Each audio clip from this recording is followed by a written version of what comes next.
अस्सलाम वालेकुम। आज का टॉपिक है लव एडिक्शन। ये एक व्यूअर की रिक्वेस्ट थी, कमेंट्स में आई थी। लव एडिक्शन जैसे जो लव से इसका मतलब क्या है, लव यानी प्यार, किसी के साथ अटैचमेंट, और वो एडिक्शन डेवलप हो जाए, यानी किसी एक चीज़ की, जिस तरह से मनशियात की, ड्रग्स की यहाँ पे बनी हुई है, अल्कोहल की, जिस तरह से एक एडिक्शन डेवलप हो जाती है, उसमें क्या पैटर्न होता है वो हमें एक रोमांटिक रिलेशनशिप में नज़र आने लगता है। उस पैटर्न में होता क्या है कि जो टॉक्सिक, जिसको हम कहेंगे लव एडिक्शन, के आपको किसी के साथ आप ऑब्सेस करने लग जाएं, आपसे उनके बगैर रहा ना जाए, आपको अपना आप कंप्लीटली भूल जाए। सबसे पहले आप बहुत ज़्यादा जो है एक दूसरे के साथ लव डेवलप होता है बहुत तेज़ी से, और उसके बाद बहुत ही फायरी किस्म का, जिसमें बहुत ज़्यादा फायरी अट्रैक्शन हो सकती है, बहुत ज़्यादा फिज़िकली इन्वॉल्व रिलेशनशिप हो सकता है, और बहुत तेज़ी के साथ वो हाइट पे जाता है, और फिर उसमें बहुत तेज़ी के डिप्स आते हैं। You hate each other, then you have fiery किस्म का फिज़िकल रिलेशनशिप अगेन, एक फायरी अट्रैक्शन है, एक दूसरे को छोड़ना मुश्किल हो रहा है, और उसमें हर किस्म की may be touch of abuse भी आ रहा है, लेकिन आपसे एक दूसरे के बगैर रहा नहीं जा रहा। तो दिस इज़ लव एडिक्शन। इसको को डिपेंडेंसी भी कहते हैं, and it is a sign कि कहीं ना कहीं हमें अपने साथ हीलिंग करने की ज़रूरत है। कहीं ना कहीं जो सेंस ऑफ सेल्फ है, जो हमारी अपनी ज़ात की जो एक्सेप्टेंस है और हीलिंग होनी है, या फिर कहीं से हमारा चाइल्डहुड का ट्रॉमा आ रहा है। कहाँ से डेवलप होती है? It's an attachment trauma. अगर हम लेकर आ रहे हैं बचपन से, अगर छोटे होते हुए कहीं ना कहीं इनसिक्योर अटैचमेंट डेवलप हो गई। इनसिक्योर अटैचमेंट से डेवलप होने से मतलब है, अगर मैं बहुत सादा अल्फाज से एक्सप्लेन करूँ, कि बचपन में जो आपके प्राइमरी केयर गिवर्स थे, आपके पेरेंट्स थे, या जिसने आपका ख्याल रखा, जिसने आपको बड़ा किया, उनकी जो प्रेजेंस थी उनकी ज़िंदगी, वो आपकी ज़िंदगी में जितने मुसलसल तरीके से प्रेजेंट थे और आपको टाइम देते थे, उसमें कहीं ना कहीं कोई कमी आ गई, या वो बहुत गुस्सीले थे, या वो एब्सेंट थे, मौजूद ही नहीं थे कुछ टाइम के लिए। सो आप में एक इनसिक्योरिटी पैदा हो जाती है, और फिर जो बड़े होकर जो आप अटैचमेंट स्टाइल डेवलप करते हैं, वो एक लव एडिक्शन का पैटर्न होता है। वो को डिपेंडेंट हो सकता है, वो हाईली इनसिक्योर रिलेशनशिप हो सकता है, हाईली फायरी किस्म का रिलेशनशिप हो सकता है।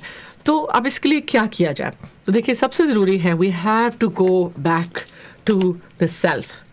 सेल्फ हमें हीलिंग करनी है, एक्सेप्टेंस करनी है, ठीक है। खुद की रिफ्लेक्शन हीलिंग में आ जाता है।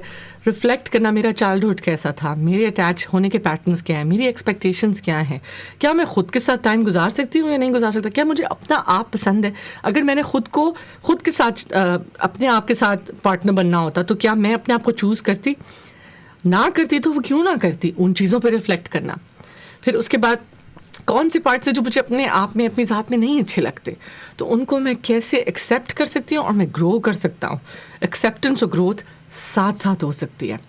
सेल्फ के ऊपर फिर आ जाता है सेल्फ फॉरगिवनेस। फिर ख़ुद को कुछ माफ़ भी करना होता है, कि हम खुद भी गलतियाँ होती हैं। जब हम खुद के साथ वक्त गुजारना शुरू करते हैं, हम अपनी हॉबीज़ डेवलप करते हैं, अपनी पर्सनैलिटी और अपनी ज़िंदगी को ज़्यादा अकेले भी खुशगवार बना सकते हैं किसी और की एब्सेंस के बग़ैर, तब हम एक हेल्दी स्पेस में होते हैं, और फिर हम एक हेल्दी रिलेशनशिप को अडॉप्ट कर सकते हैं। जो हेल्दी रिलेशनशिप होता है वो इस तरीके से फायरी नहीं होता। ये जो अप एंड डाउन, वो बहुत स्लोली डेवलप होता है। उसमें आहिस्ता आहिस्ता ट्रस्ट डेवलप होता है। उसमें फायरी अट्रैक्शन नहीं होती कि मैंने उसको देखा और मुझे उसके साथ इश्क हो गया और अब हम एक दूसरे के बगैर रह नहीं सकते। ये इसकी एक और वजह भी है कि हम इसको क्यों इतना पसंद करते हैं, कि हमें मूवीज़ ने अनफॉर्चुनेटली गलत किस्म के रोमांस को रोमांटिसाइज़ किया हुआ है। हमें लगता है कि ये हेल्दी लव है, बट इट्स नॉट हेल्दी। ये अनहेल्दी फायरी लव है, जिसे लव एडिक्शन कहते हैं, कोडिपेंडेंस कहते हैं। हेल्दी रिलेशनशिप स्लोली डेवलप होता है, ट्रस्ट के साथ अट्रैक्शन ग्रोज ओवर टाइम। पहले नज़र में अट्रैक्शन नहीं हो जाती, आहिस्ता आहिस्ता ग्रो करती है। एक पौधे की तरह आप उस रिलेशनशिप को, दोनों लोग उसमें पौधे में पानी डालते हैं, उसको सनलाइट देते हैं, उसको न्यूट्रिएंट्स देते हैं, और फिर वो रिश्ता ग्रो होता है। That's what a healthy relationship is, जिसमें आप अकेले भी टाइम स्पेंड करते हैं और इकट्ठे भी टाइम स्पेंड करते हैं। जब आप अकेले टाइम स्पेंड करते हैं तो आप हर वक्त एक दूसरे से मिलने के लिए बेकरार नहीं हो रहे होते। उसमें उसको करने के लिए क्या है, you have to go back, reflect on yourself. खुद की हीलिंग करनी है, खुद के बचपन की मेमोरीज़ हैं, कोई ट्रॉमाज हैं, उनकी हीलिंग की ज़रूरत है। Take a therapist, take some help. बचपन में अगर आपको परफेक्ट पेरेंटिंग नहीं भी मिली, दैट्स ऑल्सो ओके। एक कॉन्सेप्ट है जिसको कहते हैं री पेरेंटिंग। हम खुद का वो जो इनर चाइल्ड था ना, हमारे अंदर जो बच्चा था, जो उस वक्त हर्ट था, हम उसको अब वो चीज़ें प्रोवाइड कर सकते हैं जो उसको नहीं मिली थी। इसमें जर्नलिंग आता है, रिफ्लेक्शन है, बड़ी सी एक्सरसाइजेज हैं कि ख़ुद के जो इनर वूंड्स हैं इनर चाइल्ड के, उनको आहिस्ता आहिस्ता में हील करना होता है, ताकि हम پارٹنر کو سیکھ نہ کریں کہ وہ ہمارے ان دکھ کو فل کرے گا. جو پارٹنر ہے وہ میری وہ ساری نیڈس کو پورا کرے گا. نہیں, جو پارٹنرز ہیں وہ آپ کی تمام نیڈس کو پورا نہیں کرتے. پارٹنرز آپ کو آ کے کمپیٹیبل ہوتے ہیں, ٹھیک ہے, آپ کے ساتھ اچھا طریقے سے زندگی گزار سکتے ہیں. ایک جسے کہتے ہیں ایک وہیکل کے وہ 2 پہیے ہوتے ہیں, مگر یہ نہیں ہوتا کہ آپ ہیف ہیں اور آپ کے ہیف کو وہ پورا کرتا ہے. یہ بھی غلط کانسیپٹ ہے کہ وہ میرا بیٹر ہیف ہے.